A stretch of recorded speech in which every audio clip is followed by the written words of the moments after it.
os cumprimentos pelo trabalho feito por policiais, como pediu Vossa Excelência, eu peço à Secretaria que a gente providencie para os bons policiais. Vamos agora. Cida Bento, da Comissão de Direitos Humanos do Conselho Federal de Psicologia. Ok, boa noite a todos aqui e a todas. Eu queria destacar primeiro a importância dessa CPI, parabenizar os senadores e acho que eu queria começar conversando um pouco sobre o racismo institucional. Primeiro, lembrando que as instituições buscam sempre se repetir, padronizar, então, o que a gente vem observando, né, nos últimos relatórios que traz essa questão da violência, é um aumento de violência, de brutalidade, de mortes dos jovens negros e uma diminuição dos jovens brancos. O Frei Davi trouxe dados mostrando a não apuração dos crimes. Então, a gente tem algumas coisas a pensar sobre como as instituições do judiciário, como é que as instituições têm funcionado com relação ao tema racial. E eu queria provocá-los a pensar um pouco sobre a importância da gente pensar na condição... Espera um pouco, eu estou um pouco perdida aqui nas falas. Está vindo uma fala de algum canto aí, eu me desorganizo aqui. Eu queria provocá-los a pensar um pouquinho... Ah, tá bom. Eu espero, senador, desculpe. O pessoal que quer que eu faça um comentário sobre a audiência. Tá. Só mais tarde. Tem como fazer um comentário agora. Aí eu queria provocá-los a pensar um pouquinho sobre essa questão do racismo institucional, que ele não é só para dentro das instituições, mas para fora também. E aí, como vários que me antecederam falaram da institucionalização da Lei 10.639, da LDB alterada por ela, e eu pensei numa situação vivida recentemente com o programa de Juventude Viva. Eu queria destacar que o racismo institucional ele pode se dar também dentre nós, não só aqueles racistas lá da direita, aqueles racistas do outro lado, mas entre nós. A gente tem visto...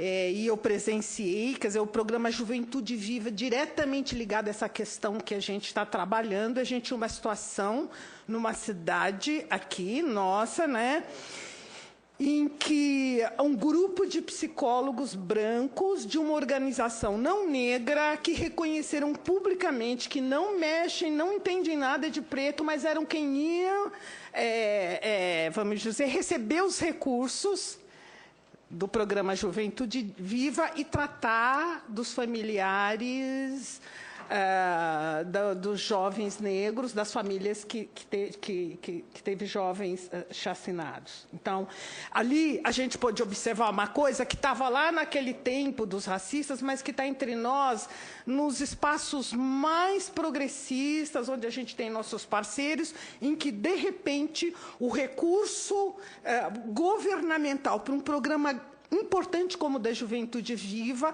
pode passar de cá para lá numa coisa de tráfico de influências e não atender aquilo que a gente precisa que seja atendido. Então, eu queria trazer essa dimensão do racismo institucional, onde as relações entre as pessoas, não importa em qual campo, se dão de tal maneira que depois o resultado da política, a gente não entende por que a política não está funcionando. Eu quero trazer aí também a questão da Lei 10.639, os companheiros falaram muito sobre isso, e a gente pode observar, se a gente fizesse hoje um balanço da implementação da Lei 10.639, a gente ia observar que os mais vultosos recursos não foram para as organizações do movimento negro em diferentes partes do país que criaram essa política.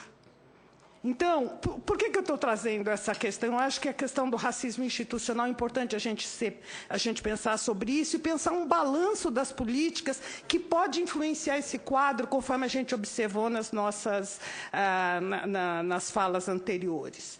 Então, eu queria... E aí, eu quero já engatar,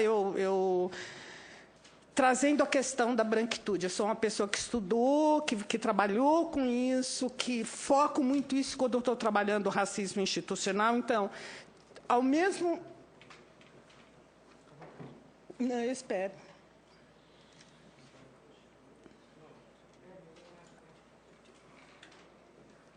Eu tenho dificuldade.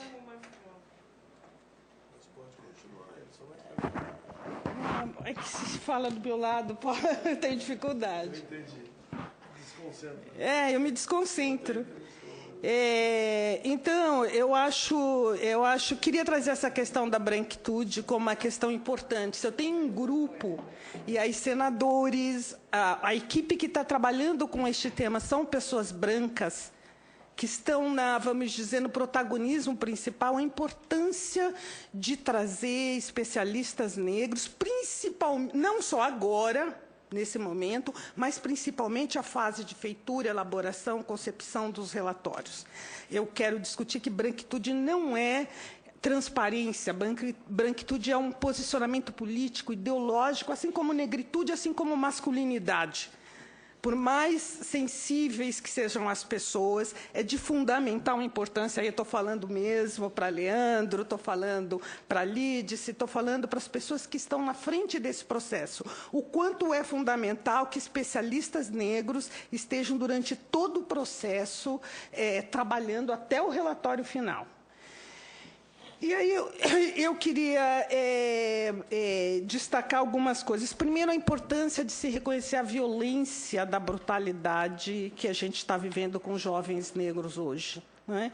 E tem alguns conceitos, como esse de transição da justiça, que diz o seguinte, que, assim, em algumas situações que sociedades viveram de grande violência, alguns pontos, alguns caminhos têm que ser seguidos em situações como essa, e a gente tem que se perguntar, como o Frei David estava perguntando, a gente tem que se perguntar o que é que está acontecendo, quando 6%, 8% dos casos não foram para frente, não foram investigados. São 8%. 8% dos casos. 92% arquivado. Então, esse conceito de justiça em transição para sociedades que estão vivendo situações de muita violência, ele nos diz o seguinte, que o Estado tem que investigar e punir, tem que revelar a verdade, tem que oferecer reparação e reformar as instituições e afastar os violadores. Então, eu entendo que esses 4 pontos o Estado brasileiro tem que seguir e nós temos que exigir isso. Nós temos um judiciário que, neste caso específico da juventude negra, é tão grave a omissão quando a gente vê essa questão dos 8%, é muito delicado, algo que a gente precisa, vamos dizer, a sociedade civil precisa pressionar cada vez mais. Pensar a questão das mulheres negras, as mães, os parentes das vítimas, as comunidades, eu acho que tem que ter uma reparação mesmo. E aí, trazendo um pouco também, de novo, que Frei David trouxe, a gente tem trabalhado pelo Conselho Federal de Psicologia num grande programa que chama Clínica de Testemunho, que é um programa psicossocial que trabalha com os familiares e as vítimas da ditadura, de tortura. E aí, é um sistema que você pode ter no país inteiro, porque não é só o acolhimento da dor, mas naquele espaço em que as mães se reúnem, muitas coisas são discutidas. E o Conselho Federal de Psicologia hoje está fazendo isso em São Paulo, no Rio de Janeiro, com profissionais e instituições sérias. A gente quer fazer isso com as mães de Maio, mães de Caraí, mãe de Osasco, enfim, as mães dos jovens que sofreram, que foram assassinados, né? Então, a reparação é uma parte importante desse processo pelo Estado e pelas instituições da sociedade civil. Eu queria destacar que São Paulo e cidades do Nordeste são lugares onde a CPI precisa ir. Tem lugares do Nordeste, como Alagoas, como Recife, que são 8 vezes mais assassinados jovens negros do que brancos.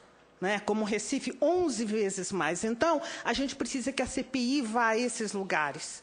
Como é que a gente encontra força na sociedade civil? São lugares onde tem movimento negro vivo, a gente pode articular isso. Agora, São Paulo, sem dúvida nenhuma, São Paulo é onde a gente tem tido recorrentes chacinas, onde a gente tem tido denúncia de dados que estão sendo maquiados. Nós tivemos o assassinato de uma testemunha recentemente de chacina, lembra disso, Frei? Então, e é o estado onde numericamente tem mais negro no Brasil. Então, a gente precisa que a CPI vá para São Paulo. Não é? Que vá para São Paulo, ouça São Paulo, quer dizer...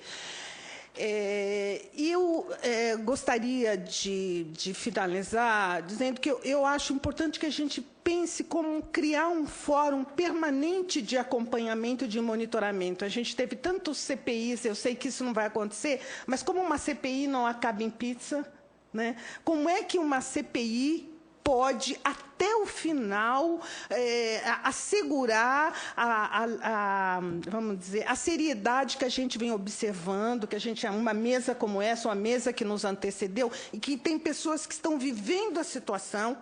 Eu espero, até perguntei para a equipe, acho que para o Leandro, as mães de maio, as mães de Caraí, elas têm sido ouvidas. Quer dizer, se a CPI está ganhando esse grau de seriedade, e eu espero que isso vá até final, insisto nisso, quer dizer, quem faz o relatório precisa a equipe ter a presença de pessoas com experiência até o final, com o pé na estrada, não é só experiência de viver essas questões, e um fórum que possa monitorar esse processo durante a CPI e depois, os desdobramentos dela, um fórum da sociedade civil, dos órgãos do judiciário, que possa acompanhar a implementação, o monitoramento das políticas que a gente entende que, em algum momento, vão ser geradas para mudar essa situação de extermínio da juventude negra. Obrigada. Bem, essa foi Cida Bento.